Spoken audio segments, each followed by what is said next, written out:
Hello everyone, welcome to Study IQ. I am Divyanshi Singh, selected as Deputy Collector in UPPCS 2020.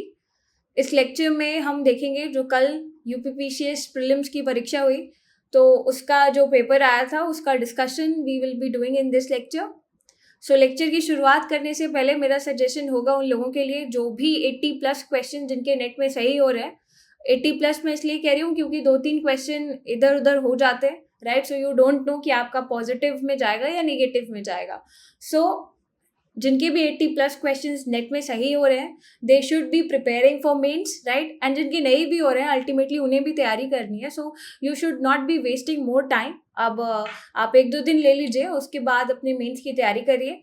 Result आने तक wait मत करिए, right, क्योंकि ultimately आपकी जो मेन रैंक है and everything is decided by your mains. So ज़्यादा time नहीं वेस्ट करना है। आप हर अलग अलग आंसर की से मैच करें सोल्यूशंस अपने, राइट। सो आपने मैच कर लिया होगा अभी तक I believe. So you should be taking 1 to 3 days, right. उसके बाद में आप अपनी मेंस की तैयारी शुरू कर दीजिए। तो यहाँ पर शुरू करते हैं। पहला क्वेश्चन है असर्शन रीजन का क्वेश्चन है। The Mughal empire was originally a military state and reason is given the vitality of the development of the central government system depended on its military power. सो यहाँ पर ये जो दोनों स्टेटमेंट है assertion और reason दोनों ही करेक्ट हैं। क्यों करेक्ट है? क्योंकि Mughal empire when it was established it was founded by, किसने फाउंडेशन रखी थी मुगल एम्पायर की इंडिया में? बाबर ने, राइट। सो ये he established himself in Kabul and Kabul के बाद he invaded India through he came to India from Afghanistan through this Khyber pass. उसके बाद इन्होंने पानीपत की लड़ाई लड़ी थी, राइट। एंड इसमें इन्होंने लास्ट दिल्ली सुल्तान को हरा करके मुगल एम्पायर की स्थापना की थी, right. And based on their military strength, based on their military power and their new military tactics जो कि इंडिया में उस टाइम पे प्रैक्टिस नहीं होती थी, जैसे गन पाउडर हो गया, इनका मिलिट्री स्ट्रक्चर इस तरीके का था that they could win over several different kingdoms in India, right. Rajput kingdoms थे, जो इससे पहले सल्तनत थी, उसको भी इन्होंने उसके लास्ट रूलर को हराया। सो इनका जो मिलिट्री स्ट्रक्चर था that was different from the structure prevailing in India, right. And also they had a new kind of military tactics, gun powder का यूज, राइट, भी जो है इंडिया में इन्होंने शुरुआत की on a large scale, right. And then इनकी जो मिलिट्री स्ट्रक्चर है उसमें infantry, cavalry, artillery, that all was present. And जो मुगल साम्राज्य है आप देख सकते हैं इतना बड़ा है, that was established based on their strong military power. So strong central power develop हो सकती है तभी जब आपकी मिलिट्री पावर भी स्ट्रांग हो, राइट। आपकी हार्ड पावर स्ट्रांग हो। आज के टाइम में हम हार्ड पावर की बात करते हैं। So hard power has military as a very important and essential component, right. So strong central government तभी हो सकती है, and Mughal empire was a strong central empire, right. So वो तभी हो सकता है जब आपकी मिलिट्री एम्पायर स्ट्रांग हो, आपकी मिलिट्री स्ट्रेंथ स्ट्रांग हो, तभी आप इतना वास्ट स्ट्रेच भी कवर कर सकते हो, राइट। सो यहाँ पर दोनों ही स्टेटमेंट जो है वो करेक्ट होंगे। देन अगला क्वेश्चन है विच ऑफ द फॉलोइंग, इनमें से कौन सा कैरेबियन सी में लोकेटेड नहीं है? कौन सा आइलैंड कैरेबियन सी का पार्ट नहीं है? तो यहाँ पे आपकी जो ऑप्शन है वो है ग्रेनाडा, मॉन्टसेरेट, मेडीरा एंड एंगुइला। तो यहाँ पे जो करेक्ट आंसर मतलब जो कैरिबियन का पार्ट नहीं है वो है मेडीरा, राइट। मेडीरा लोकेटेड है नॉर्थ अटलांटिक ओशन में। बाकी आप यहाँ पे देख सकते हो बाकी जो आइलैंड्स हैं, दिस इज योर मॉन्टसेरेट, ये है आपका ग्रेनेडा, ये इधर है आपका एंगुला, राइट, एंड ये है आपका Montserrat. These all are located in your Caribbean island. So यहाँ पे आप ये देख सकते हो Anguilla, Montserrat and Grenada. So these all are located in your Caribbean sea, right. जबकि ये जो हमारा मेडीरा है this is the part of two autonomous regions of Portugal, right. One is Azores, other is this Madeira island. So ये आपके north Atlantic ocean में located है। सो ये कैरिबियन सी का पार्ट नहीं है। अगला क्वेश्चन है which of the following institution, इनमें से कौन सा ऐसा इंस्टीट्यूशन है जो कि होलसेल प्राइस इंडेक्स का डेटा इंडिया में रिलीज करता है? आपके ऑप्शंस हैं भारतीय reserve bank, ministry of commerce and industry, वित्त मंत्रालय, right, and ministry of consumer affairs and food and public distribution system, public distribution. So यहाँ पर जो करेक्ट आंसर है वो है ministry of commerce and industry, जो कि होलसेल प्राइस इंडेक्स निकालती है, WPI। सो यहाँ पे WPI एक्चुअली होता क्या है कि जब आप बल्क में गुड्स खरीदते हो, तो बल्क में गुड्स जो आप खरीदते हो तो उसकी जो प्राइसेस हैं उसमें क्या वेरिएशन हो रहा है उसको ट्रैक करती है आपकी होलसेल प्राइस इंडेक्स, राइट। सो होलसेल प्राइस इंडेक्स में केवल गुड्स काउंट होते हैं, सर्विसेज नहीं होते, right. Services by their nature वो रिटेल नेचर की होती है सर्विसेज, राइट, एंड गुड्स की होलसेल प्राइस जो है वो ये मेजर करती है इंडेक्स। इस इंडेक्स के 3 कंपोनेंट होते हैं, manufactured products, primary products and fuel and power. In 3 baskets में से ये प्राइस वेरिएशन को देखते हैं, राइट। तो ये पब्लिश कौन करता है? Economic adviser, ministry of commerce and industry, ये पब्लिश करते हैं। इसकी बेस ईयर जो है वो 2011-12 है। इसके अलावा एक कंज्यूमर प्राइस इंडेक्स भी निकाली जाती है। सो कंज्यूमर प्राइस इंडेक्स जो है ये वेरिएशन देखती है रिटेल प्राइसेस में। कंज्यूमर प्राइस इंडेक्स वेरिएशन देखती है आपकी रिटेल प्राइसेस में, राइट। सो ये गुड्स एंड सर्विसेज दोनों ही मेजर करती है इसमें प्राइसेस में वेरिएशन, कंज्यूमर प्राइस इंडेक्स। और कंज्यूमर प्राइस इंडेक्स की भी 4 कैटेगरी होती है। एक होती है आपकी कंज्यूमर प्राइस इंडेक्स कंबाइंड, ये आपकी निकालती है ministry of statistics and programme implementation. उसके अलावा जो 3 होती है, ministry of agriculture labour, ministry of CPI industrial worker, CPI agricultural labour, right. ये कौन निकालता है? ये लेबर ब्यूरो निकालती है, मिनिस्ट्री ऑफ लेबर। बाकी CPI कंबाइंड निकालती है NSO, national statistic office, ministry of statistics and programme implementation. So ये यहाँ पे इसका आंसर हो जाएगा बी पार्ट। अगला क्वेश्चन है, national disaster management division in India is the nodal division in the ministry of home affairs for disaster management. Who is the ex officio chairman of national disaster management authority? NDMA का ex officio chairman, right, based on कि वो post जो भी person hold कर रहा है that will automatically become the chairman of NDMA। So ये आपके ऑप्शन है, prime minister, home minister, defence minister या फिर health and family welfare minister. So इसका आंसर होगा A part, the prime minister, right. So हमें पता है कि डिजास्टर मैनेजमेंट एक्ट जो कि 2005 में लाया गया था, right. So after this Bhuj earthquake आया था, उसके बाद में we realise the importance of having a institution, having a authority at a level की disaster management is a problem. तो यहाँ पे NDMA बनाई गई एंड NDMA के एक्स ऑफिशियल चेयरमैन आपके प्राइम मिनिस्टर है। एंड जो हमारा डिजास्टर मैनेजमेंट एक्ट है उसका 3 टियर स्ट्रक्चर है। नेशनल लेवल पे वी हैव दिस NDMA जिसके x official chairman prime minister होते हैं। उसके बाद होती है आपकी स्टेट डिजास्टर मैनेजमेंट अथॉरिटी जिसके एक्स ऑफिशियल चेयरमैन आपके चीफ मिनिस्टर होते हैं। उसके बाद में होती है डिस्ट्रिक्ट डिजास्टर मैनेजमेंट अथॉरिटी। ये डिस्ट्रिक्ट डिजास्टर मैनेजमेंट अथॉरिटी के चेयरमैन जो है वो डिस्ट्रिक्ट मैजिस्ट्रेट होते हैं, राइट। सो ये यहाँ पे पता होना चाहिए। अगला क्वेश्चन है, Uttar Pradesh government declared in budget 2021-22 to provide tablet to student under which of the following योजना। तो आपके ऑप्शंस हैं चीफ मिनिस्टर अभ्युदय योजना, चीफ मिनिस्टर रोजगार योजना, चीफ मिनिस्टर बाल सेवा योजना एंड चीफ मिनिस्टर एजुकेशन योजना। सो चीफ मिनिस्टर अभ्युदय योजना में बेसिकली फ्री कोचिंग टू जैसे कोई UPSC या स्टेट पब्लिक सर्विस कमीशन, इस तरीके के कॉम्पिटिटिव एग्जाम की जो लोग तैयारी कर रहे हैं, राइट, जो कि इकोनॉमिक वीकर सेक्शन से आते हैं, दोज स्टूडेंट जो कि कोचिंग्स अफोर्ड नहीं कर सकते हैं, तो यहाँ पे गवर्नमेंट उनको फैसिलिटी वगैरह प्रोवाइड करेगी फ्री ऑफ कॉस्ट। सो ये तो स्कीम नहीं है, राइट। रोजगार लग रहा है कि it would be something related to employment, so यहाँ पर ये भी इसमें नहीं है। बाल सेवा योजना में क्या है? बाल सेवा योजना में जो दोज चिल्ड्रन जिनके जो है कोविड में पेरेंट्स जो है वो नहीं रहे, तो उन बच्चों को एजुकेशन प्रोवाइड करना, 11 से 18 साल के उनको रेजिडेंशियल हॉस्टल्स में उनका एडमिशन कराना एंड एजुकेशन की सुविधा प्रोवाइड करना, 11 साल से कम वाले बच्चों को भी, ठीक है, रेजिडेंस की फैसिलिटी प्रोवाइड करना एंड एजुकेशन की फैसिलिटी प्रोवाइड करना, बाल सेवा योजना में ये फीचर है। उसके अलावा जो लड़कियां शादी की उम्र की हो गई है and they have lost both their parents, तो उनको 1,01,000 रुपये भी प्रोवाइड करना, ये बाल सेवा योजना के अंडर में है। उसके अलावा ये जो चीफ मिनिस्टर एजुकेशन योजना है, इसके अंडर में chief minister will be distributing these tablets. तो इसका आंसर होगा डी पार्ट। अगला क्वेश्चन है, which of the following is not a major cocoa producing country? आपके ऑप्शन है Latvia, Cameroon, Ghana, Ivory Coast. So यहाँ पे अगर हमें इतना इंफॉर्मेशन पता है कि कोको जो है that is a tropical plant, right. इसको ट्रॉपिकल कंडीशंस की जरूरत होती है for its growth, right. Plantation crop है, it is a plantation crop, right.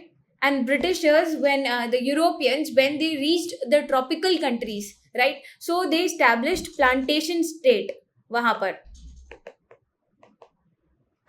Right. क्योंकि कोको जो चॉकलेट इंडस्ट्री है that is very much flourishing in the European nation, but then they source raw material from these tropical countries.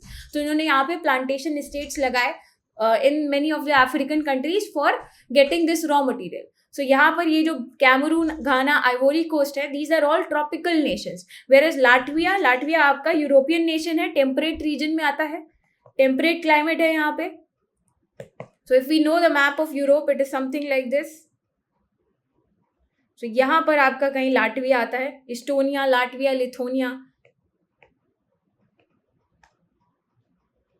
Right. So ये क्या है, temperate climate है. And जबकि cocoa trees grow in hot rainy tropical areas with in 20 degree of north south latitude from the equator.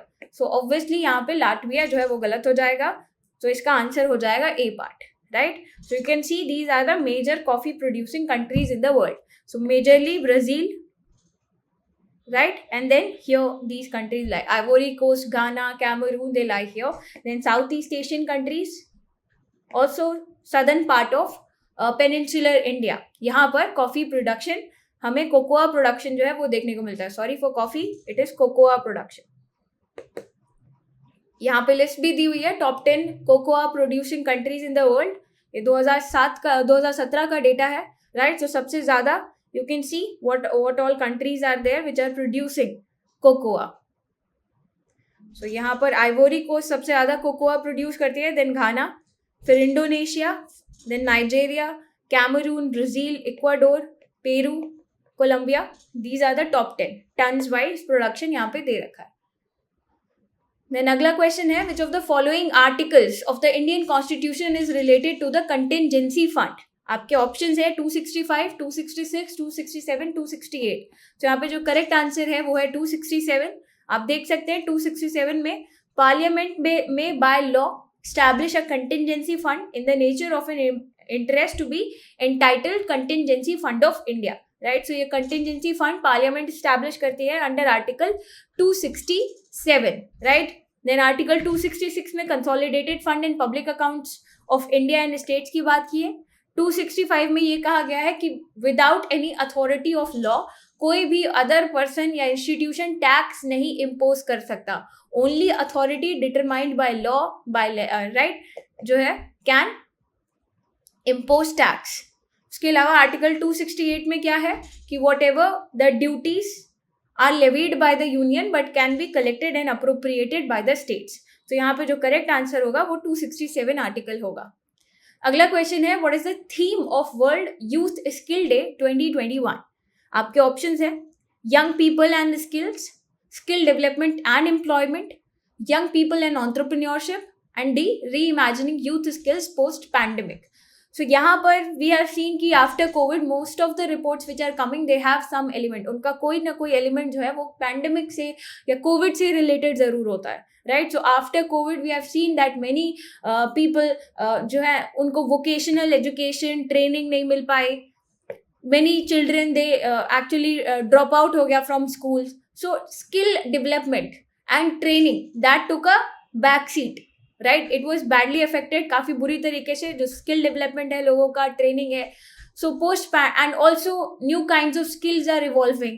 So we because new sets of challenges are coming, नए चुनौतियां आ रही हैं and also नए problems आ रहे हैं, right. COVID-19 के time पे we have seen so many disruptions.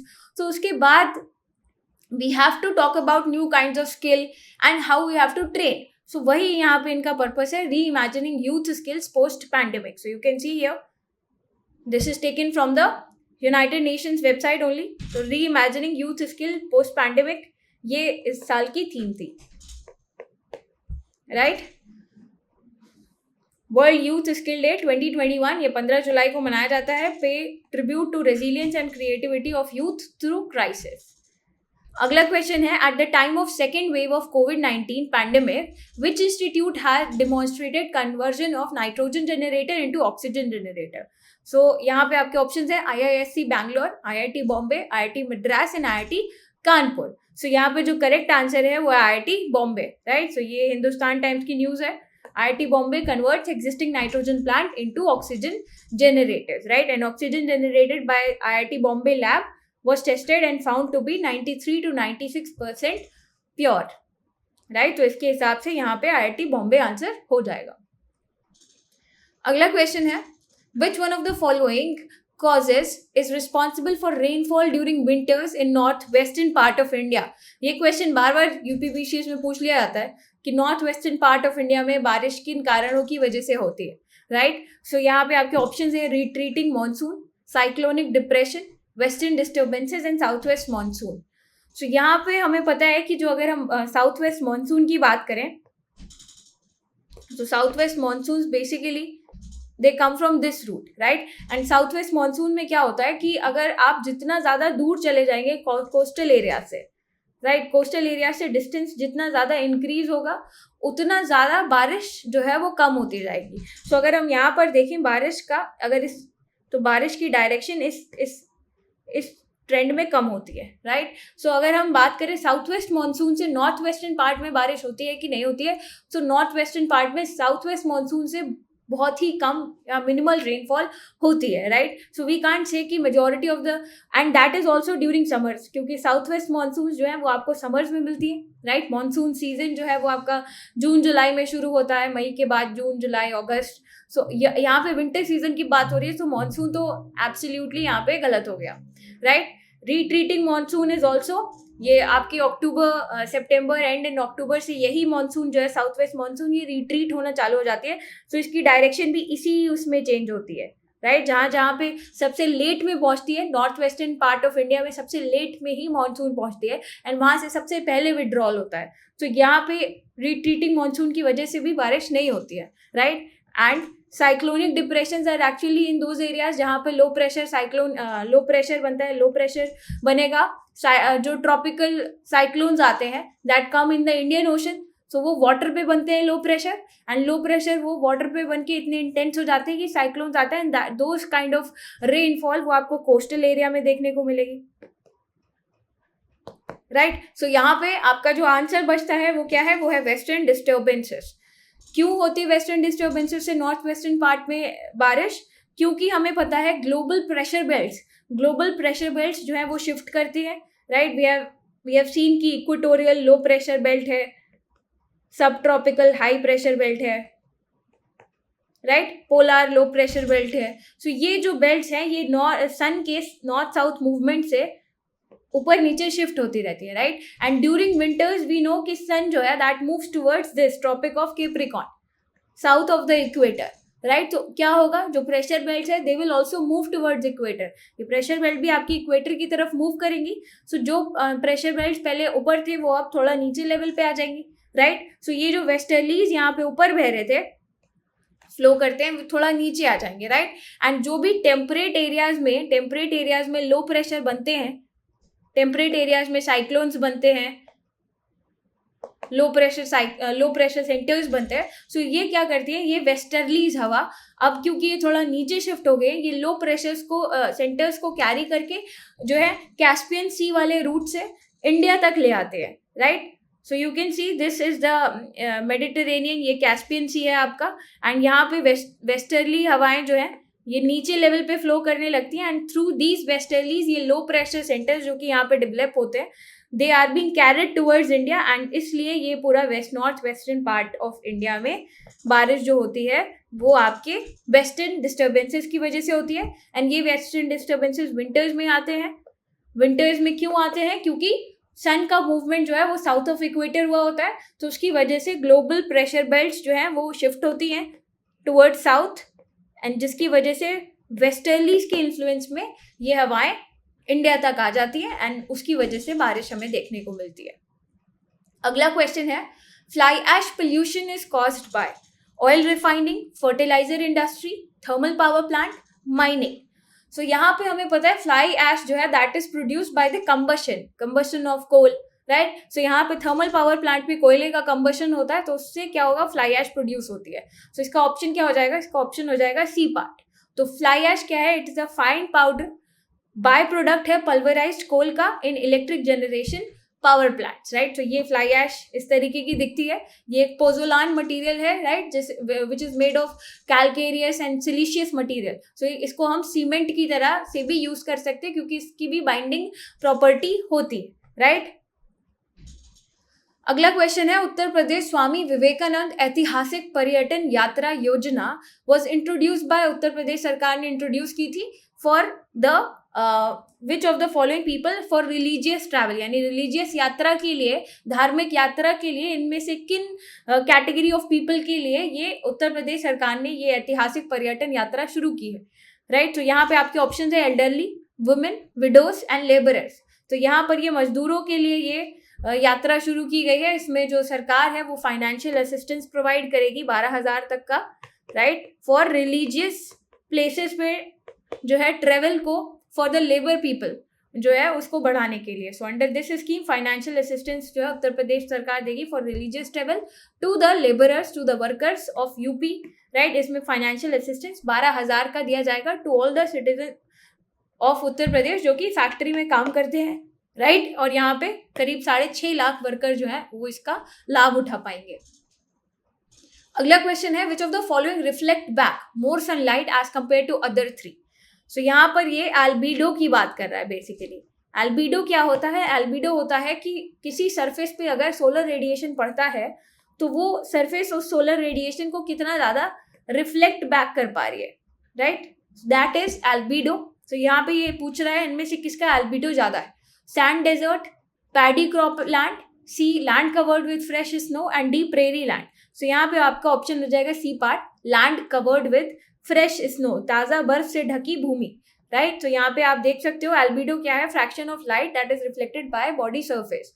High albedo किसका होता है, हाई एल्बिडो आपका बादल का होता है, आइस का होता है, स्नो का होता है, राइट। 80% तक लाइट जो है वो वापस रिफ्लेक्ट कर देते हैं, right. So they play a very important role. अगर आप हीटिंग में देखते हो, अगर हम क्लाइमेट चेंज की वजह से वी आर सीइंग की snow, ice are melting, right, polar areas में भी। So when ice are melting तो क्या होगा, ऑब्वियसली एल्बिडो कम हो जाएगा। एल्बिडो कम हो जाएगा तो ज़्यादा रेडिएशन अर्थ की सरफेस अब्जॉर्ब कर पाएगी, ज़्यादा रेडिएशन अब्जॉर्ब करेगी तो टेम्परेचर बढ़ेगा। So that is how the cycle progresses. Low albedo किसका होता है, सॉइल का, सैंड का, वाटर का। 10% ही लाइट जो है वो वापस से रिफ्लेक्ट बैक हो पाती है, राइट। सो ये reflective properties of planet, asteroid, satellites को यूज करने के लिए, मेजर करने के लिए होता है। सो यहाँ पे आप देख सकते हो वैल्यू किसकी कितनी होती है, राइट। स्नो की सबसे ज़्यादा है, snow and ocean ice and fresh snow.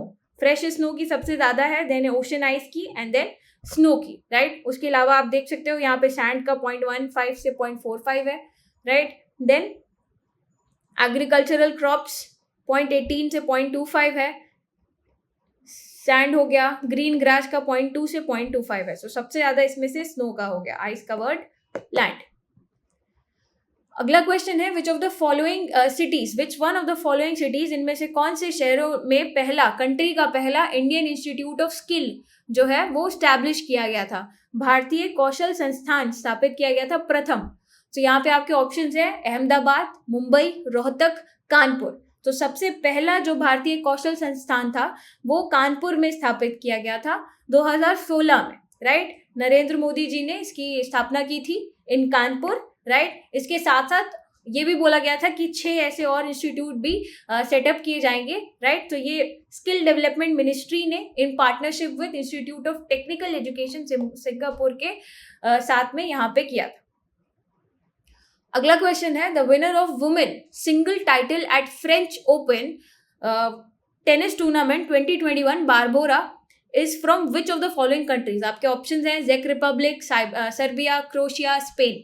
सो ये थी आपकी जेक रिपब्लिक से, राइट। सो अगर हम फ्रेंच ओपन की बात करें, फ्रेंच ओपन को ऑफिशियली रोलांड गारोस के नाम से जाना जाता है, राइट। एंड ये मेजर टेनिस टूर्नामेंट है, 2 हफ्ते तक चलता है, राइट। होता कहाँ है, फ्रांस में होता है, मई के आखिरी लेट हफ्ते में, right, last week of May. तो या मतलब लेट मई में होता है। देन टूर्नामेंट का वेन्यू जो है ये it is named after French aviator थे, ये रोनाल्ड गैरोस इनके नाम पे है ये, राइट।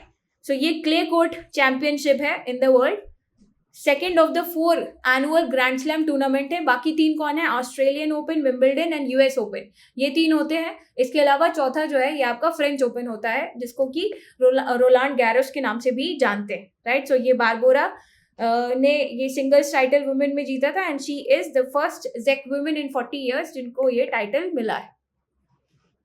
अगला क्वेश्चन है, who among the following person said for the fundamental rights a pledge to our people and a pact with the civilized world।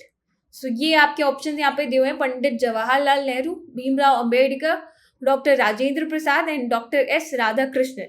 सो यहाँ पे जो करेक्ट आंसर है वो है doctor S Radhakrishnan, D part, right. B R Ambedkar ने fundamental rights के बारे में कहा था, the silent inarticulate premise of our outlook. Doctor S Radhakrishnan ने कहा था, the declaration which we make today is of the nature of a pledge to our own people and a pact with the civilized world। तो इसलिए यहाँ पे आपका option क्या correct हो जाएगा? एस राधा कृष्णन। अगला क्वेश्चन है, riboflavin deficiency causes which of the following diseases. आपके ऑप्शन है pellagra, scurvy, beriberi and cheilosis. तो यहाँ पे जो करेक्ट आंसर है वो है डी, चिलियोसिस। आप देख सकते हो राइबोफ्लेविन डेफिशिएंसी की वजह से क्या होता है, skin disorders, oedema of the mouth and throat, cheilosis, swollen and cracked lips, ये है। Pellagra is caused by the deficiency of vitamin B3 जिसको नियासिन कहते हैं। Scurvy is caused by the deficiency of vitamin C। Beriberi जो है वो vitamin B1 की deficiency की वजह से होती है। अगला क्वेश्चन है, in which state of India is the Harappan civilisation site Mandi situated. Option है गुजरात, हरियाणा, राजस्थान एंड डी उत्तर प्रदेश।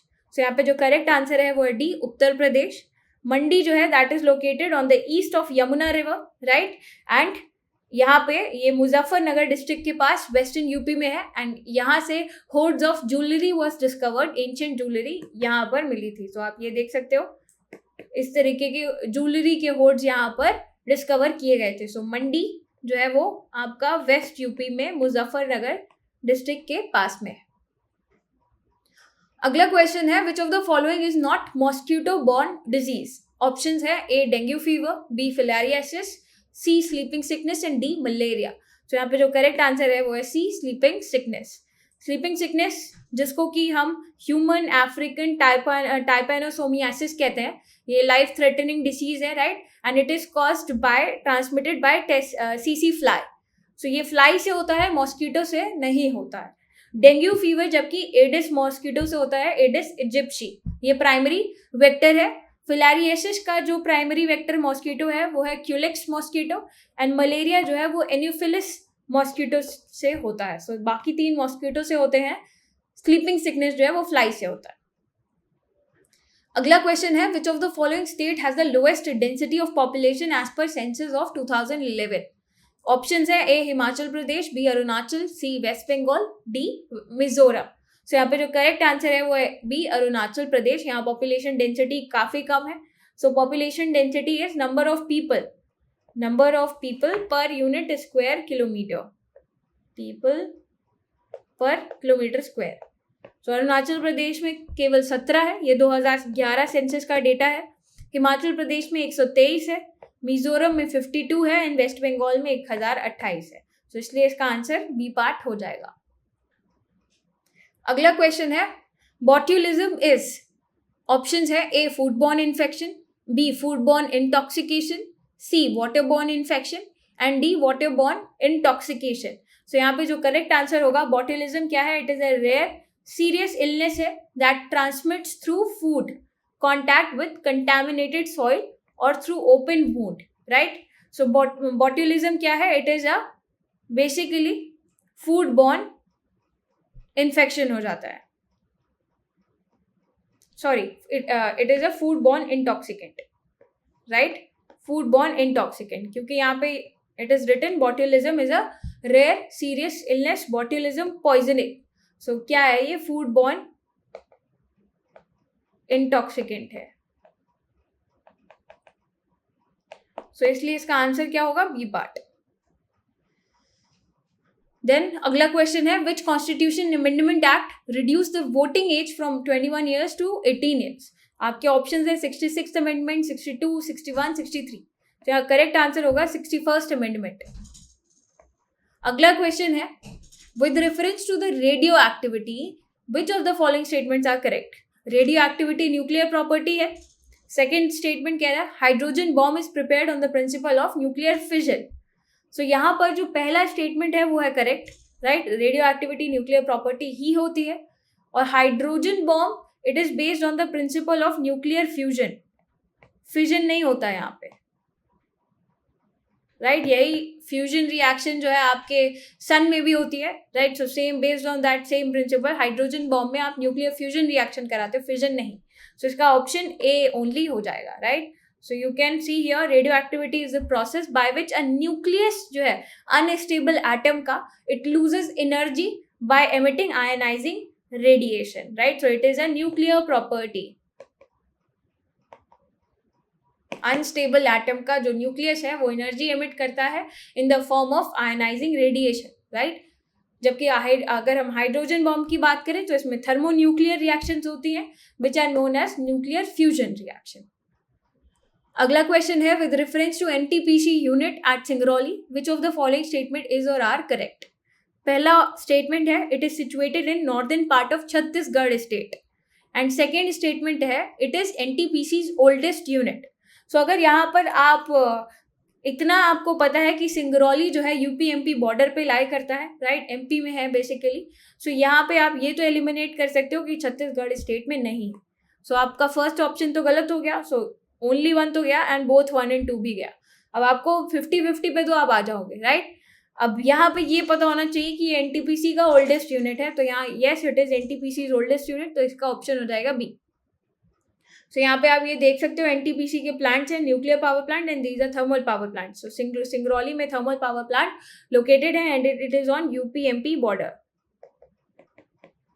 ये मैप है, एक्चुअली इट्स नॉट एनटीपीसी का, बट ये थर्मल पावर प्लांट्स है। मैप शो कर रहा है कि थर्मल पावर प्लांट कहाँ कहाँ है, न्यूक्लियर पावर प्लांट कहाँ कहाँ है, राइट। तो ये रेड वाले थर्मल पावर प्लांट है। सिंगरौली बेसिकली ये थर्मल पावर प्लांट है, एनटीपीसी का है, राइट, एंड ये यूपी एमपी बॉर्डर पे लोकेटेड है। अब अगला क्वेश्चन है, diffusion of light in the atmosphere takes place due to. ये तो बहुत आसान क्वेश्चन है। ऑप्शंस है carbon dioxide, dust particles, helium, water vapours. So यहाँ पे जो करेक्ट आंसर है वो है डस्ट पार्टिकल्स। इसमें कुछ डिस्कस करने के लिए है नहीं। अगला क्वेश्चन है, on the recommendation of which commission or committee the Inter State Council was set up in India.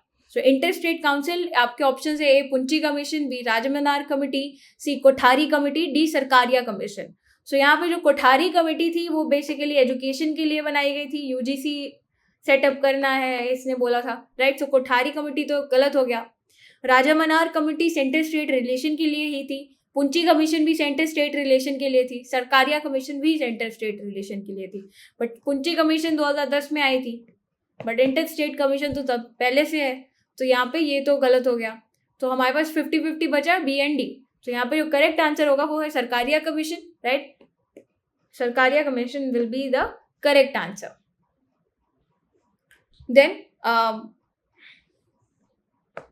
Which of the following pair is not correctly matched.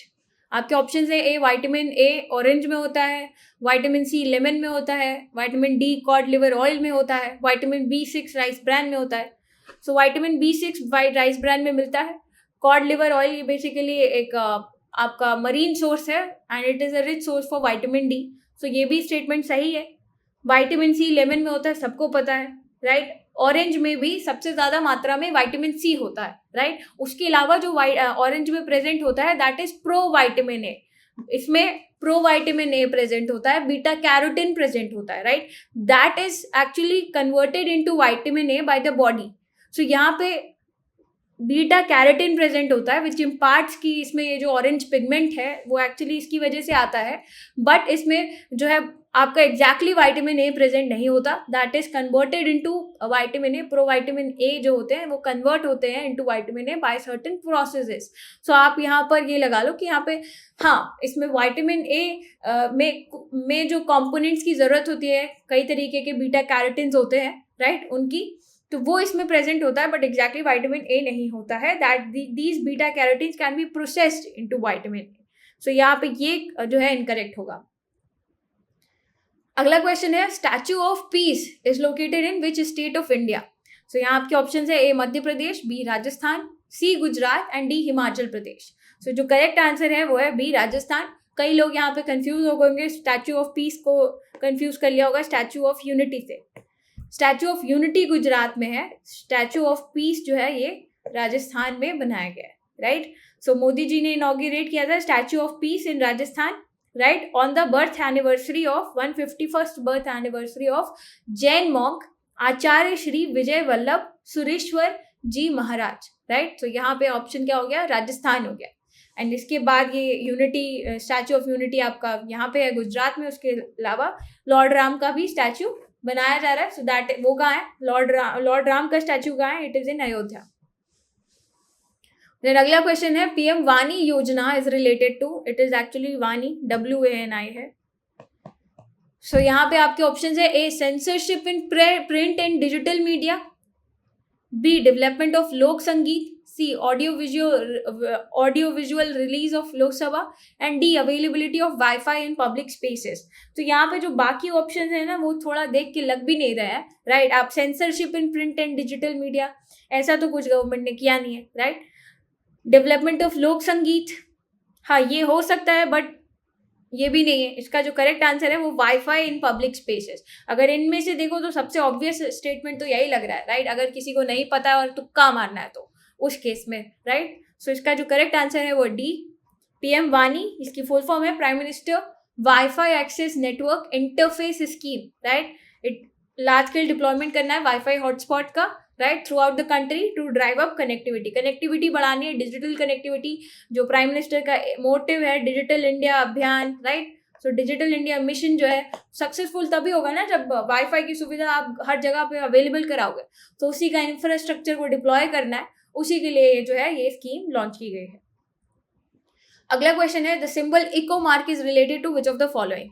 आपके ऑप्शंस है, goods of best quality, safe goods for environment, exported goods, imported goods. तो ये बहुत आसान question है, environment में हम पढ़ते हैं इस तरीके के, राइट। एनवायरनमेंट प्रोटेक्शन के मेजर्स लेते हैं, राइट। तो ये ब्यूरो ऑफ इंडियन स्टैंडर्ड्स जो है वो इको मार्क देती है टू गुड्स जो कि एनवायरमेंटली सेफ है, right. So safe goods for environment ये ब्यूरो ऑफ इंडियन स्टैंडर्ड्स देती है, राइट। सो ये चीज़ पता होनी चाहिए। अगला क्वेश्चन है, under the constitution of India which of the following is not a fundamental duty? इनमें से फंडामेंटल ड्यूटी कौन सी नहीं है? सो आपके ऑप्शन है, to vote in general election, B to develop scientific temper, C to safeguard public property and D to abide by the constitution and respect its ideals. So यहाँ पे ये vote in general election fundamental duty नहीं है। आप देख सकते हैं ये फंडामेंटल ड्यूटीज की लिस्ट है, right. Abide by the constitution, respect national flag and national anthem, follow ideals of freedom struggle, protect sovereignty and integrity of India, defend the country and render national service when called upon to do so, spirit of common brotherhood, preserve the composite culture, protect natural environment, develop scientific property, public property को safeguard करना, excellence के लिए strive करना, right, scientific temper develop करना and duty for all parents and guardians to send their children in the age group of 6 to 14। ये fundamental duty बाद में add की गई थी, ओरिजिनली नहीं प्रेजेंट थी, राइट। सो आप देख सकते हैं इसमें से। अगला क्वेश्चन है, Nobel peace prize 2020 was awarded. तो यहाँ पर ये है 2021 के नहीं पूछे, 2020 के पूछे। सो आपके ऑप्शन है, World Food Programme, United Nation Development Programme, C World Health Organisation, D World Bank. So यहाँ पे जो करेक्ट आंसर है वो है A World Food Programme, right? It provides life-saving food assistance to millions across the world, right? So इसलिए इनको 2020 में Nobel peace prize मिला है। अगला क्वेश्चन है, which of the following is not correctly matched? Rana Hamir Mewar, Rana Chunda Marwar, Malik Raja Faruqi Khandesh and Malik Sarwar Khwaja जहान मालवा। सो यहाँ पे आप देख सकते हो राणा हमीर जो है ये मेवाड़ के थे, राइट, 14th सेंचुरी में he ruled. Rana चुंदा of Marwar, ये आपके थे मारवाड़ के किंगडम के, राइट। फारूकी डायनेस्टी जो थी that was actually ruling Khandesh area. उसके अलावा मलिक सारवार, ख्वाजा जहान, ये जो थे शर्की रूलर थे जो कि जौनपुर उत्तर प्रदेश में लोकेटेड है। तो इसका करेक्ट आंसर क्या होगा? डी, नॉट करेक्टली मैच्ड पूछा है तो ये हो जाएगा, ये जो है ये नॉट करेक्टली मैच्ड है। अगला क्वेश्चन है the clock is ticking is the theme of which of the following days? Clock is ticking, तो ये आपके ऑप्शंस है International Yoga Day, International Women's Day, World Tuberculosis Day and World Malaria Day. So ये World Tuberculosis day 2021 की theme है। तो आपका जो करेक्ट आंसर होगा वो होगा C part, right. The theme was the clock is ticking. इसका मतलब ये है कि world is running out of time. जो भी ग्लोबल कमिटमेंट्स किए हैं ग्लोबल लीडर्स ने, उन कमिटमेंट्स पे एक्ट करने के लिए we are running out of time, so clock is ticking, right. अगला क्वेश्चन है which of the following constitutional amendment made necessary implementation of GST, goods and services tax? Option 101, 102, 103, 104। So correct option होगा 101 amendment. 102 में basically OBC commission बनाई गई थी, 103 में AWS को कोटा दिया जाएगा 10% एंड 104 में एंग्लो इंडियंस का रिप्रेजेंटेशन में चेंजेस किए गए थे, राइट। सो ये आपके 4 हो गए। 101 वाज इम्प्लीमेंटेशन ऑफ जीएसटी। अगला क्वेश्चन है foreign minister of a country Anthony Blinken had visited 2 days to India for strengthening cooperation. 27 और 28 जुलाई के लिए ये इंडिया में थे। सो ये कौन से कंट्री से बिलोंग करते हैं? आपके ऑप्शन यूके है, United Kingdom, USA, France and Australia. So ये यूएसए से है, right. Anthony Blinken American government official है, यूनाइटेड स्टेट्स के सेक्रेटरी ऑफ स्टेट है। 26 जनवरी 2001 से ही इज इन ऑफिस, राइट। उसके अलावा 2013 से 15 तक ये नेशनल सिक्योरिटी एडवाइजर भी थे एंड डिप्टी सेक्रेटरी थे अंडर प्रेसिडेंट बराक ओबामा। अगला क्वेश्चन है consider the following statement and arrange them. Chronology में आपको अरेंज करना है Sharda act, Nehru report, Simon commission and Dandi march. So यहाँ पे हमें शारदा एक्ट के बारे में पता है। शारदा एक्ट आया था 1929 में। इसको हम चाइल्ड मैरिज रिस्ट्रेन एक्ट के नाम से भी जानते हैं, राइट। जिसमें कि जो मैरिज एज थी फॉर गर्ल्स उसको बढ़ा के 14 साल कर दिया गया था and marriage age for boys was increase to 18 years। तो ये आपका 1929 का हो गया। नेहरू रिपोर्ट बेसिकली आपकी 1928 में बनाई गई थी। कॉन्स्टिट्यूशन ऑफ साइमन कमीशन आपकी 1927 में हुआ था एंड दांडी मार्च आपकी 1930 में हुई थी, राइट। सो 1930, 27, 28, 29। सो करेक्ट ऑर्डर क्या हो जाएगा? करेक्ट ऑर्डर हो जाएगा Simon commission 3214। So 3214 correct option A. अगला क्वेश्चन है ब्लू बेबी सिंड्रोम इनमें से किसकी प्रेजेंस की वजह से, ब्लड में इनमें से किसकी प्रेजेंस की वजह से होता है? आपके ऑप्शन है ए हेमोग्लोबिन, बी मेथेमोग्लोबिन, सी लेड, डी नाइट्रेट।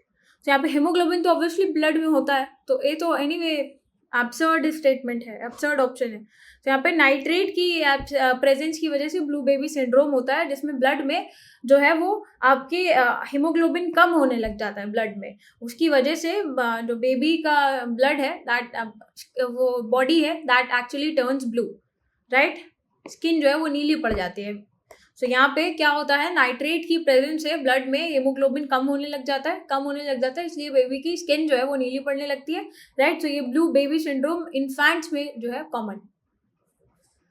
अगला क्वेश्चन है given below are 2 statement, one एक असर्शन रीजन का क्वेश्चन है। पहला है the government faces a tough time tackling the bottleneck inflation and reason है the situation is due to deficiencies existing in the economy such as supply bottleneck and inefficient distribution. So यहाँ पे अगर आप bottleneck inflation की बात करो, सो bottleneck inflation जो है वो होता ही है सप्लाई चेन डिसरप्ट हो जाने की वजह से। Bottleneck inflation that happens because of supply side में अगर डिस्टर्बेंसेज आते हैं, डिसरप्शंस आते हैं, राइट, बट डिमांड कांस्टेंट है, डिमांड उतनी है बट सप्लाई चेन में जो है कॉन्स्ट्रेंट्स आ जाते हैं, राइट। सो उसको हम बॉटलनेक इन्फ्लेशन कहते हैं एंड बॉटलनेक इन्फ्लेशन को गवर्नमेंट को डील करने में काफ़ी ज़्यादा दिक्कत होती है, राइट। सो इसके जो ऑप्शन होगा वो ए पार्ट होगा, राइट। अगला क्वेश्चन है which of the following is indicator of air pollution. एयर पोल्यूशन का कौन सा इंडिकेटर है? आपके ऑप्शन है puff ball, B algae, C lichen, D moss. तो इसका करेक्ट आंसर है लाइकन, राइट। सो लाइकन जो है they are very sensitive indicators of air pollution, particularly sulphur dioxide. उनकी बायोलॉजी इस तरीके की होती है कि दे शो सम चेंजेस। अगला क्वेश्चन है consider the formation of following states and arrange these in chronological order. So इनमें से कब कौन सा स्टेटहुड किसको मिला, आपको क्रोनोलॉजी ऑर्डर में अरेंज करना है। सो हरियाणा को मिला 1966 में, झारखंड को मिला है 2000 में, तेलंगाना को मिला है 2014 में, गोवा को मिला 1987 में। सो जो करेक्ट आंसर होगा वो होगा 4132, 4132 बी पार्ट में है, तो बी आंसर हो जाएगा, राइट। 1987 गोवा, तेलंगाना 14, 2000 1966। अगला क्वेश्चन है the name of foreign journalist who reported about satyagraha at Dharasana salt work was Francis Louis, Mark Tully, Webb Miller and Phillips Pratt. तो करेक्ट आंसर है सी, वेब मिलर। ये इंडियन एक्सप्रेस में article आया था, Webb Miller was the only foreign correspondent who covered Gandhi ji का demonstration at Dharasana salt works. And यहाँ पे सरकार ने, government, British government in India ने काफ़ी कोशिश करी कि वो गांधी जी से ना मिलने दे उनको, but then he managed somehow to report about Gandhi ji का demonstration at Dharasana salt work. So Webb Miller इसका करेक्ट आंसर होगा। अगला क्वेश्चन है with reference to birth rate. Birth rate, इनमें से कौन सा ऑप्शन जो है वो सही है? आपके स्टेटमेंट है A urbanisation helps in reducing birth rate, two high literacy is directly related to low birth rate. तो यहाँ पे अगर हम बात करें अर्बनाइजेशन की या हाई लिटरेसी की, अर्बनाइजेशन या फिर हाई लिटरेसी दोनों ही एग्जाम्पल हैं किसके? दोनों ही एग्जाम्पल हैं सोशो इकोनॉमिक डेवलपमेंट के, सोशो इकोनॉमिक डेवलपमेंट के। जैसे जैसे आपका सोशो इकोनॉमिक डेवलपमेंट बढ़ता है सोसाइटी में, वैसे वैसे लेवल ऑफ अर्बनाइजेशन बढ़ता है सोसाइटी में, राइट। एंड जैसे जैसे सोशो इकोनॉमिक डेवलपमेंट बढ़ता है, यानी लोगों का लिटरेसी रेट बढ़ता है, उस हिसाब से बर्थ रेट डिक्लाइन होने लग जाता है। तो यहाँ पर जो बर्थ रेट है शुरू में it is like very high, then it is on the decreasing end, right. So ये आपका है डेमोग्राफिक ट्रांजिशन कर्व एंड ये अर्बनाइजेशन कर्व है, राइट। सो जैसे, और ये आपका सोशो इकोनॉमिक ट्रांजिशन दिखा रहा है with time, socio economic transition,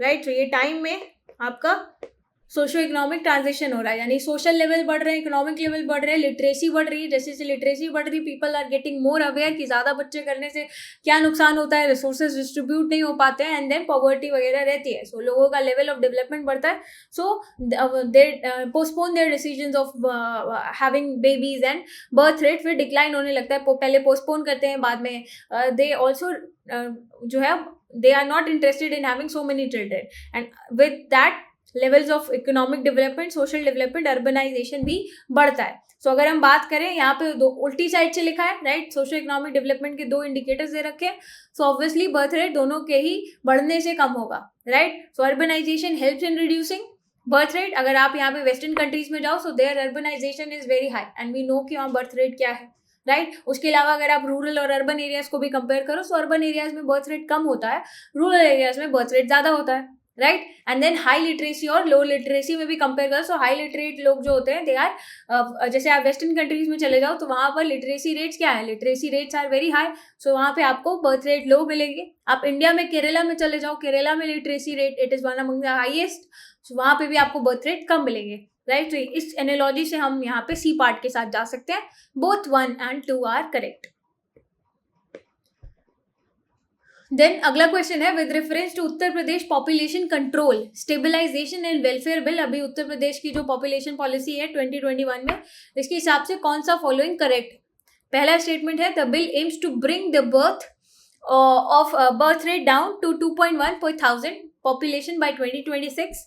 and अगला ऑप्शन है कि फर्टिलिटी रेट जो यूपी में है वो 2.7 per thousand है। तो यहाँ दोनों ही स्टेटमेंट करेक्ट है, इसलिए इसका आंसर सी पार्ट हो जाएगा, राइट। आप देख सकते हो ये ऑब्जेक्टिव्स हैं पॉलिसी के, बिल के, राइट। सो उत्तर प्रदेश का करंट फर्टिलिटी रेट है 2.7 per thousand पॉपुलेशन। अगला क्वेश्चन है which one of the following is not correctly matched. इस साल नॉट करेक्टली मैच बहुत ज़्यादा पूछे हैं, तो इसलिए थोड़ा ध्यान से करना होता है पेपर, नॉट करेक्टली कहाँ पूछा है। सो यहाँ आपके ऑप्शन है, ए फंडामेंटल राइट्स हमने यूएसए से लिया है, हाँ यूएसए से लिया है तो ये तो सही है। दूसरा directive principles of state policy हमने आयरलैंड से लिया है, हाँ ये भी सही है। रेजिडुअल पावर्स ऑफ सेंटर हमने कहाँ से लिया, हमने कनाडा से लिया है, ऑस्ट्रेलिया से नहीं लिया है, तो ऑब्वियसली ये स्टेटमेंट गलत हो गया। एंड इमरजेंसी पावर्स, इमरजेंसी के टाइम में फंडामेंटल राइट सस्पेंड हो जाते हैं, तो ये हमने कहाँ से लिया है, जर्मनी से लिया है, राइट। सो इसका करेक्ट ऑप्शन, मतलब जो नॉट करेक्ट है इनमें से मैच्ड, वो है सी पार्ट, तो इसका ऑप्शन सी हो जाएगा। अगला क्वेश्चन है मैच द कॉलम का, राइट। सो यहाँ पे आपके कुछ मिनरल एक्सप्लोरेशन एजेंसीज दिए हैं और उनके हेडक्वार्टर्स पूछे हैं। सो ओएनजीसी का हेडक्वार्टर कहाँ है, मिनरल एक्सप्लोरेशन कॉर्पोरेशन, सो ओएनजीसी का न्यू दिल्ली में है। तो अगर आप ए को 4 से मैच करो तो आपके 2 ऑप्शन तो एलिमिनेट हो गए, राइट। देन उसके अलावा नाल्को का हेडक्वार्टर कहाँ है, सो यहाँ पे नाल्को का हेडक्वार्टर आपका है भुवनेश्वर में। सो यहाँ पे दोनों ही जो है दोनों में ही 1-1 दे रखा है, सो अगेन आपका प्रॉब्लम सॉल्व नहीं हुआ। सो आपको ये दोनों पता होना चाहिए कि कहाँ से है। सो एल्यूमिनियम का नाल्को का तो हमारा भुवनेश्वर में है, ओएनजीसी का न्यू दिल्ली में है, मिनरल एक्सप्लोरेशन कॉर्पोरेशन का नागपुर में है, and national mineral development corporation का हैदराबाद और तेलंगाना में है। तो यहाँ आपके ऑप्शन में हैदराबाद है, तो इसलिए इसका आंसर ये हो जाएगा, राइट। तो यहाँ पे मिनरल एक्सप्लोरेशन कॉर्पोरेशन लिमिटेड का ऑप्शन जो है नागपुर 3 में है, सो इसका करेक्ट आंसर ए पार्ट हो जाएगा।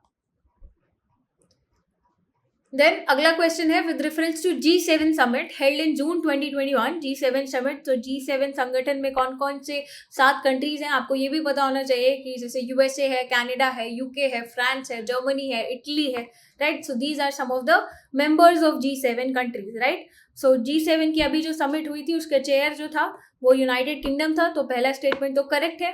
दूसरा स्टेटमेंट कह रहा है Brazil was invited to the summit as guest country, so Brazil को नहीं इन्वाइट किया था, तो यहाँ पे ऑप्शन आपका ए पार्ट ओनली 1 हो जाएगा। इंडिया को इन्वाइट किया था, ऑस्ट्रेलिया को किया था और साउथ कोरिया को किया गया था, राइट, एज गेस्ट कंट्रीज। अगला क्वेश्चन है public accounts committee of Indian parliament scrutinise करती है, किस चीज को स्क्रूटनाइज करती है, आपके ऑप्शन है report of Controller and Auditor General, B Consolidated Fund of India, C Public Account of India and D Contingency Fund of India.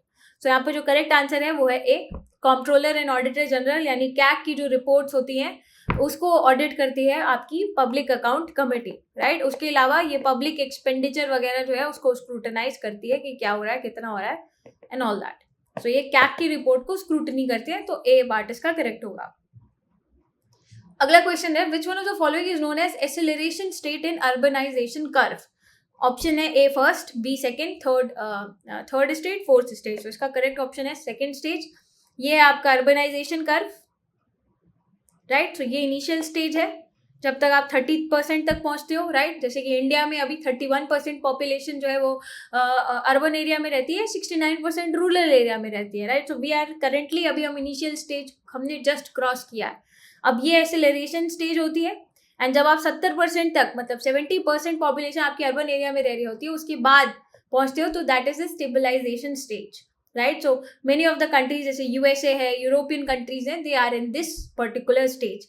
अब इसके बाद भी किसी कंट्री में और अर्बनाइजेशन बढ़ता है, स्टेबल ही रहता है या घट जाता है, that will depend upon country की पॉलिसी क्या है, राइट। अगर कंट्रीज लाइक यूएसए वो माइग्रेशन वगैरह को और एनकरेज करते हैं, राइट, तो वहाँ पर हो सकता है कि बढ़े। कंट्रीज लाइक जहाँ पे प्रोटेक्शनिज्म बहुत ज़्यादा है जैसे यूरोपियन कंट्रीज, तो वहाँ पे हो सकता है कि कम हो may be. So this is the stabilization stage. अब यहाँ पे आप सैचुरेशन की तरफ बढ़ चुके हो, राइट। अगला क्वेश्चन है at which place did Raja Ranjit Singh set up अदालत ए आला। सो आपके ऑप्शन है Amritsar, B Lahore, C Firozpur and D Multan. So, इसका करेक्ट ऑप्शन है बी लाहौर। अगला क्वेश्चन है as per SDG India index and dashboard 2020-21 publish कौन करता है, नीति आयोग करता है। तो इसके हिसाब से इनमें से 5 टॉप 5 स्टेट में से कौन सा नहीं आता है। ऑप्शन है A Gujarat, B Andhra Pradesh, C Tamil Nadu and D C Goa and D Tamil Nadu. So जो करेक्ट आंसर है वो है ए गुजरात नहीं आता है टॉप 5। सो यहाँ पे आप इस टेबल में देख सकते हो कि इनमें से जो टॉपर स्टेट्स हैं वो कौन से हैं, राइट। तो यहाँ पे आप देख सकते हो कि गुजरात जो है वो नीचे है compare to Goa, Andhra Pradesh and Tamil Nadu. So यहाँ पर गुजरात जो है that will be the correct answer. तो ये ए पार्ट इसका आंसर होगा। नेक्स्ट क्वेश्चन है with reference to Socotra island which of the following statements is और आर करेक्ट। तो इनमें से कौन सा स्टेटमेंट सही है? पहला है it is an island of Oman situated in Arabian C.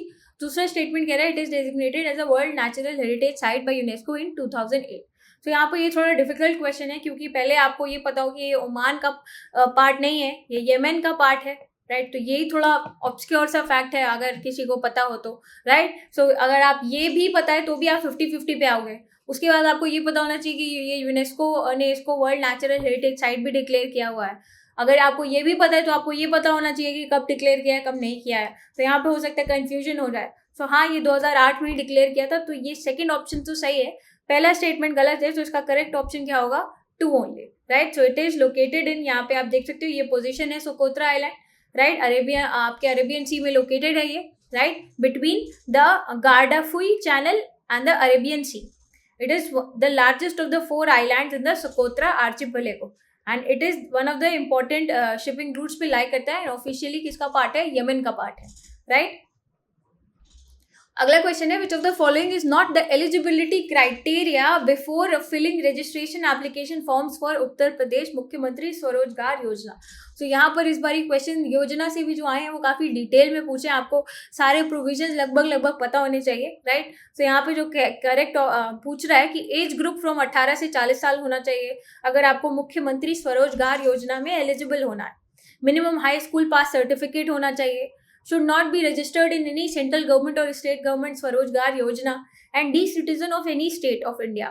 so यहाँ पर ये थोड़ा ऑप्शन देख के थोड़ा आसान हो जाता है ये क्वेश्चन, राइट। कैसे कि पहली बात तो तीसरा स्टेटमेंट तो सही लग रहा है, क्यों? क्योंकि अगर आप किसी और योजना, किसी और स्कीम के अंडर में, स्वरोजगार योजना के अंडर में पार्ट हो तो आप दो जगह फायदा क्यों मिलेगा आपको, है ना। तो ये सी तो सही ही बात लिखी है, राइट। उसके अलावा ये यूपी सरकार की योजना है तो ये किसी और राज्य के रेजिडेंट को क्यों मिले, राइट। तो इसलिए ये ऑप्शन जो है ये गलत होना चाहिए, राइट। तो citizen from any state of India that should be the wrong one and यही इसका करेक्ट ऑप्शन है, डी पार्ट। सो यहाँ पर आपको एलिजिबिलिटी क्राइटेरिया दिए हुए हैं कि कैंडिडेट जो है that must be a resident, permanent resident of UP, citizen of India, as जो है 18 से 40 साल होनी चाहिए, किसी गवर्नमेंट या प्राइवेट सेक्टर में काम नहीं करता हो, राइट। उसके अलावा किसी बैंक से लोन ना ले रखा हो, जो है वो डिफॉल्टर ना हो किसी भी बैंक में, किसी और योजना के तहत एम्प्लॉयमेंट स्कीम के अंडर में बेनिफिशियरी ना हो, राइट। उसके अलावा उसका बैंक अकाउंट जो है उसके मोबाइल नंबर से लिंक होना चाहिए एंड साथ ही साथ हाई स्कूल और इक्विवेलेंट की उसके पास डिग्री या क्वालिफिकेशन होनी चाहिए, राइट। सो यहाँ पे ये जो मुख्यमंत्री युवा स्वरोजगार योजना है ये 2 क्षेत्र में डिवाइड की गई है, industrial sector and service sector. So यहाँ पे इंडस्ट्रियल सेक्टर के लिए आप मैक्सिमम लोन 25 लाख तक का ले सकते हो और सर्विस सेक्टर के लिए आप मैक्सिमम लोन 10 लाख तक का ले सकते हो। अगला क्वेश्चन है which of the following can not be first introduced in Rajya Sabha. तो ये बहुत आसान क्वेश्चन है पॉलिटी से। ए ऑर्डिनरी बिल, आप राज्यसभा में भी ओरिजिनेट हो सकता है। कॉन्स्टिट्यूशनल अमेंडमेंट बिल, ये भी राज्यसभा में ओरिजिनेट हो सकता है, राइट। स्टेट रीऑर्गेनाइजेशन बिल भी दोनों हाउस में हो सकता है। मनी बिल सिर्फ और सिर्फ जो है वो आपका लोकसभा में होता है, तो इसका ऑप्शन डी जो है वो करेक्ट हो जाएगा। अगला क्वेश्चन है 0R in the working of Indian parliament means first hour of the session, when privilege motions are accepted, R before question R and D the time immediately following the question R। तो इसका option हो जाएगा D, time question R खत्म होने के बाद जो time शुरू होता है उसको 0R कहते हैं, टिल जो भी हाउस का बिजनेस है, जो भी सेशन का बिजनेस है, टिल दैट टाइम वो business of the house is adopted, तब तक का जो टाइम है वो 0R है। So question hour is strictly regulate किया जाता है, बट 0R जो है इंडियन पार्लियामेंट का इनोवेशन है, राइट। एंड इसका जो है इसका किसी रूल्स ऑफ प्रोसीजर में मेंशन नहीं है, इसलिए यहाँ पे एमपीज के पास थोड़ी लिबरेशन होती है। They can raise notice without any prior notice on 0R, right, and it starts immediately after question R and last until agenda of the day is taken up। अगला क्वेश्चन है which of the following is not correctly matched। तो यहाँ पर आपके तीर्थंकर दिए हुए हैं, राइट। तो 24 तीर्थंकर हैं, जैन तीर्थंकर्स, एंड उनकी निर्वाणा प्लेस मतलब वेयर दे अटेंड निर्वाणा वो दी हुई है, राइट। तो यहाँ पे आपकी ऋषभनाथ की निर्वाणा स्थल जो है वो अष्टपद है, ये करेक्ट है। वासुपूज्य की निर्वाणा स्थल जो है वो समा समा समादेशकार, sorry for my pronunciation, right, Sammed Shikhar, इसका जो करेक्ट प्रोनाउंसिएशन है वो है समेद शिखर, राइट। देन नेमिनाथ, ये है आपका Urjayanta, and Mahavira Pavapuri. So Pavapuri is in Bihar. So यहाँ महावीरा ही वॉज द लास्ट 24वें तीर्थंकर थे, तो ये तो सही मेंशन है। नेमिनाथ ऊर्जयंता ये आपका गिरनार हिल्स जूनागढ़ में है, तो ये भी सही है। ऋषभनाथ का ऑप्शन भी करेक्टली मैच्ड है। ये वासुपूज्य, ये समेद शिखर, इसका ऑप्शन नहीं होगा। सो इसका करेक्ट आंसर बी पार्ट होगा। आप देख सकते हैं ऋषभनाथ ये पहले तीर्थंकर थे, इन्होंने निर्वाणा अटेन किया अष्टपद माउंट कैलाश पे। वासुपूज्य ये 12वें तीर्थंकर थे, राइट। इन्होंने 1 मंथ ऑफ तपस्या में ही केवल अटेंड कर लिया था। इन्होंने मोक्ष कहाँ प्राप्त की है? चंपापुरी भागलपुर में, वहां पे इनका चंपापुरी में इनका स्टैचू भी लोकेटेड है। सो ये भागलपुर में है, यानी कि it is in Bihar.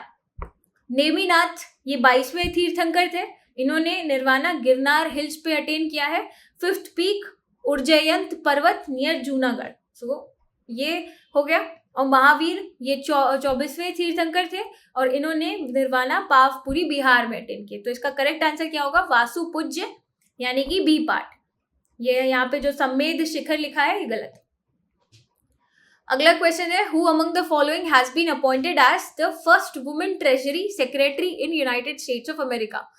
So यहाँ पे आपके ऑप्शंस है Lloyd Austin, Janet Yellen, Merrick Garland and ट्यूलिपन। सो यहाँ पे जो करेक्ट आंसर है वो है जेनेट येलेन, राइट। सो यहाँ पे आप देख सकते हैं ये बीबीसी की न्यूज है। Janet Yellen to be first female US treasury secretary. तो इसका ऑप्शन बी पार्ट करेक्ट होगा। अगला क्वेश्चन है, आपको अरेंज करना है फॉलोइंग इन क्रोनोलॉजिकल ऑर्डर। तो यहाँ पे केस दे रखे हैं आपको, और केस और कॉन्स्टिट्यूशनल अमेंडमेंट बताना है कौन किस ऑर्डर में आया है।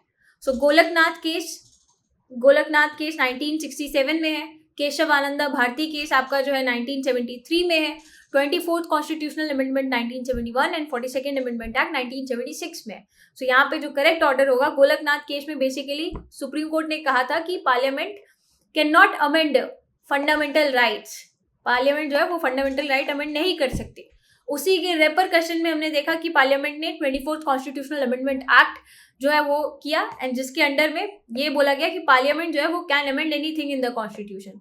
पार्लियामेंट कुछ भी अमेंड कर सकती है, राइट, इन द कॉन्स्टिट्यूशन। उसके अलावा केशव आनंदा भारती केस में सुप्रीम कोर्ट ने बेसिक स्ट्रक्चर की डॉक्ट्रिन दी, राइट, कि पार्लियामेंट सब कुछ अमेंड कर सकती है, बट पार्लियामेंट को ये ध्यान रखना है कि बेसिक स्ट्रक्चर जो है वो कॉन्स्टिट्यूशन का ना खराब हो, राइट, इफेक्ट हो। उसके अलावा 42nd कॉन्स्टिट्यूशनल अमेंडमेंट एक्ट ये मिनी कॉन्स्टिट्यूशन है। सो अगर इस हिसाब से जाएं तो सबसे पहले गोलकनाथ है, फिर 24th अमेंडमेंट एक्ट है। सो सबसे पहले हो गया 1, फिर हो गया 3, फिर 2 एंड देन 4, 1 3 2 4। सो इसका ऑप्शन होगा ए पार्ट। अगला क्वेश्चन है, which of the following newspapers won the Pulitzer prize 2021? ये पुलित्जर प्राइज जो है जर्नलिज्म के लिए दिया जाता है, अलग अलग कैटेगरीज में दिया जाता है, right. So public service category में यहाँ पे ये अवार्ड किसको मिला है? आपके ऑप्शंस है wall street journal, New York times, Washington post और न्यूयॉर्क पोस्ट। तो यहाँ मिला है ये न्यूयॉर्क टाइम्स को, बी पार्ट, राइट। तो यहाँ पे आप देख सकते हो किस लिए मिला है, for courageous and sweeping coverage of corona virus pandemic that exposed racial discrimination, economic inequalities and government failures, right, in the United States and beyond, how the government मतलब data shortages वगैरह थी that helped local governments, healthcare providers, business। so basically इन्होंने यहाँ पे data वगैरह जो है वो प्रोवाइड किया, and that data helped people at the local level, government organisations हो गई, लोकल सरकारें हो गई, हेल्थ केयर हो गया। सो ये डेटा वगैरह प्रोवाइड करने में इन्होंने मदद करी। उसके बाद इन्होंने जो भी डिस्क्रिमिनेशंस है, जो भी इकोनॉमिक इनइक्वालिटीज हैं, उसको भी हाईलाइट किया ड्यूरिंग कोविड-19, राइट। तो ये इन यूएसए, तो ये न्यूयॉर्क टाइम्स को मिला है। तो अगला क्वेश्चन है, which of the following is the largest lagoon lake situated in the east coast of India? East coast पे लार्जेस्ट लगून लेक कौन सी है? पुलिकट, चिलिका, कुलेरू, किलावेली। सो यहाँ पे जो करेक्ट आंसर है वो है Chilika lake. Chilika lake largest brackish water lagoon है, राइट, इन इंडिया। तो इसलिए इसका करेक्ट ऑप्शन क्या हो जाएगा? बी पार्ट हो जाएगा। अगर आप लोकेशन देखो तो ये चिलिका लेक उड़ीसा में लोकेटेड है, ये कुलेरू लेक जो है ये आपके आंध्र प्रदेश में लोकेटेड है,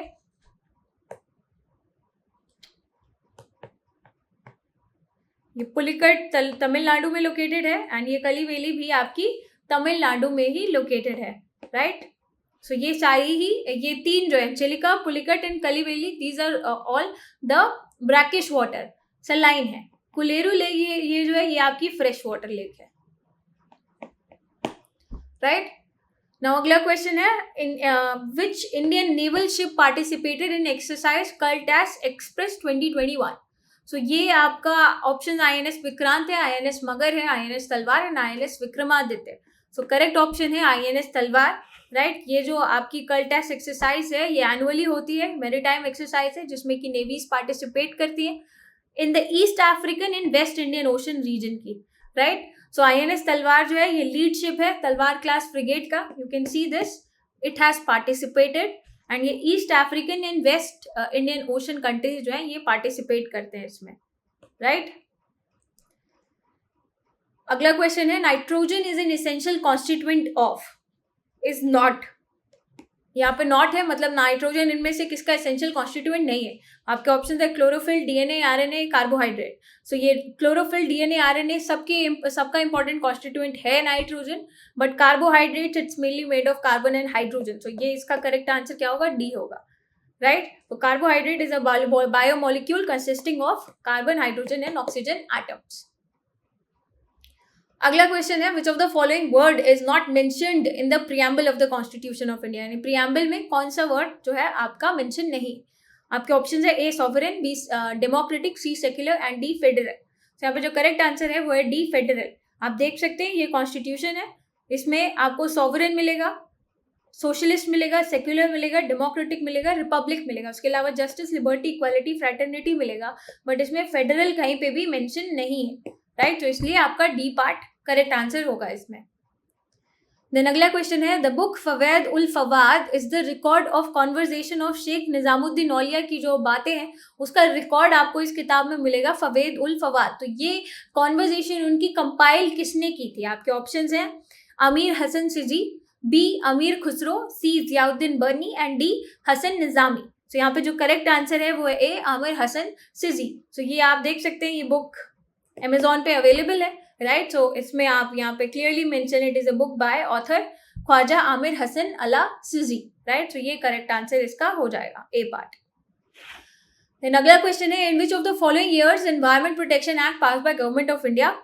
आपके ऑप्शन है, तो ये इन्वायरमेंट से बहुत आसान क्वेश्चन है, ऐसे ही क्वेश्चन ज्यादातर फैक्चुअल आते हैं, तो आपको इन्वायरमेंट वगैरह में जो एक्ट्स हैं उनके डेट ईयर याद होने चाहिए। कभी वाइल्ड लाइफ पूछ लेगा, कभी जो है इस तरीके के प्रोजेक्ट टाइगर कब आया ये पूछ लेगा, राइट। तो ईयर आपको पता होना चाहिए।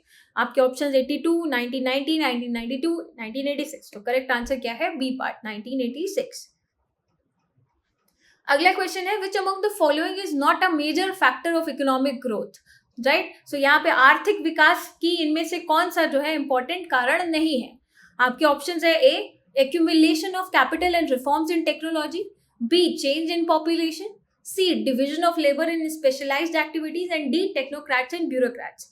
सो यहाँ पे जो मोस्ट प्रोबेबल आंसर है वो है चेंज इन पॉपुलेशन, क्योंकि हम देखते हैं कि इंडिया की पॉपुलेशन इंक्रीज हो रही है, बढ़ रही है। So again economy is growing, China इतनी ज्यादा population, still economy is growing, right. And population घटती भी है तो भी western countries population declining, still economy is not, ऐसा नहीं है कि इकोनॉमी पीछे चली जा रही है। सो इकोनॉमी का जो रोल है वो किस पे डिपेंड करता है, कितना टेक्नोलॉजिकल इनोवेशन हो रही है, कितना डिमांड है किसी चीज की आपकी ग्लोबल मार्केट में, राइट। कैपिटल कितना आपने एक्यूमुलेट किया, so capital growth,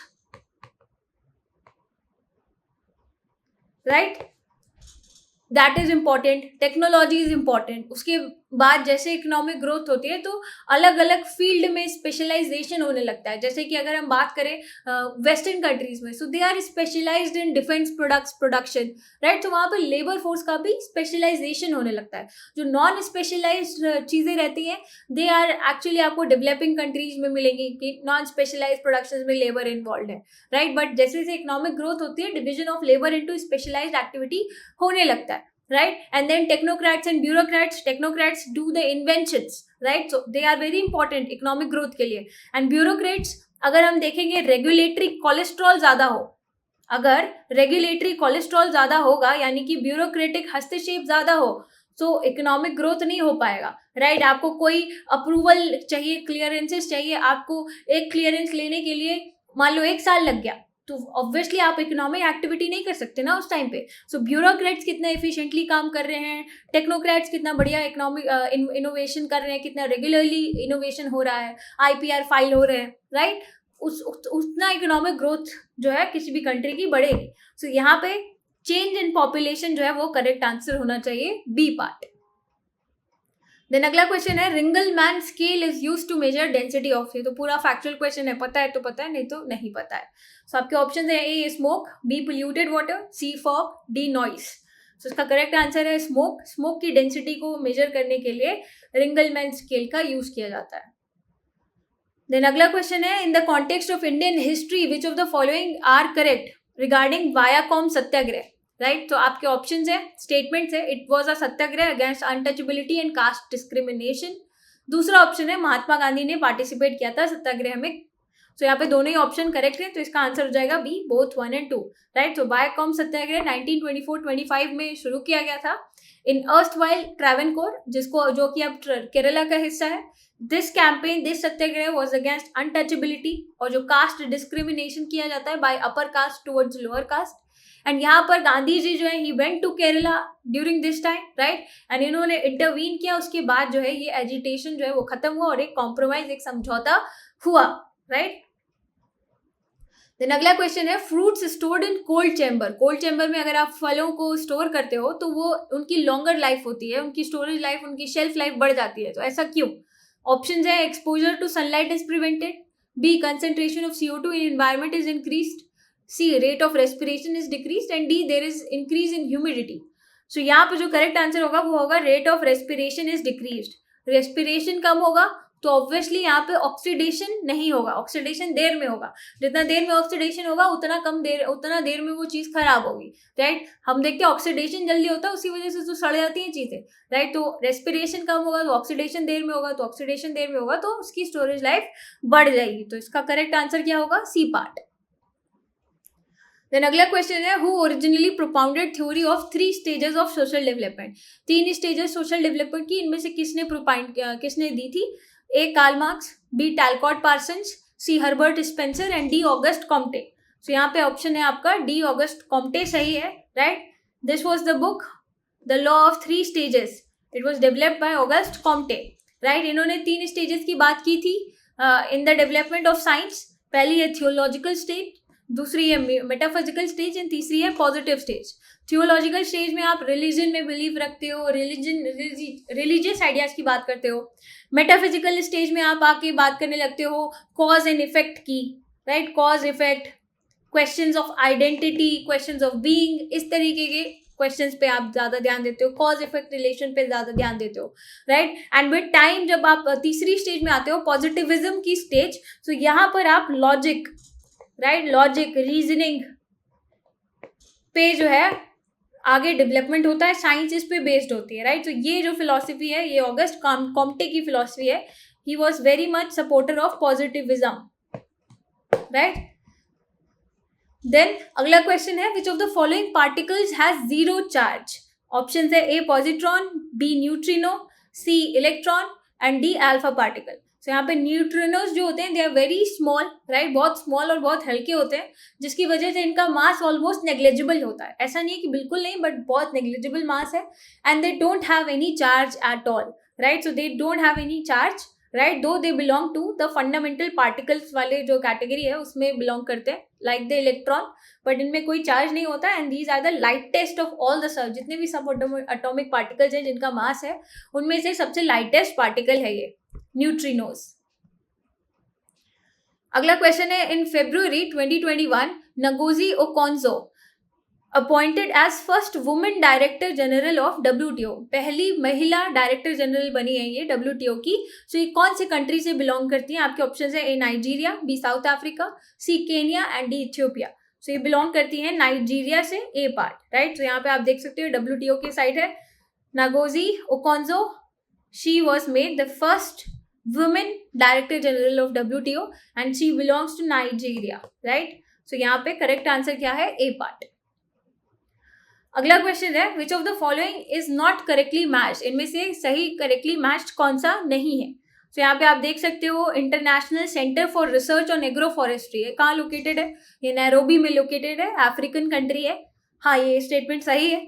Indian institute of forest management Bhopal में लोकेटेड है, ये भी सही है, ये भी सही है।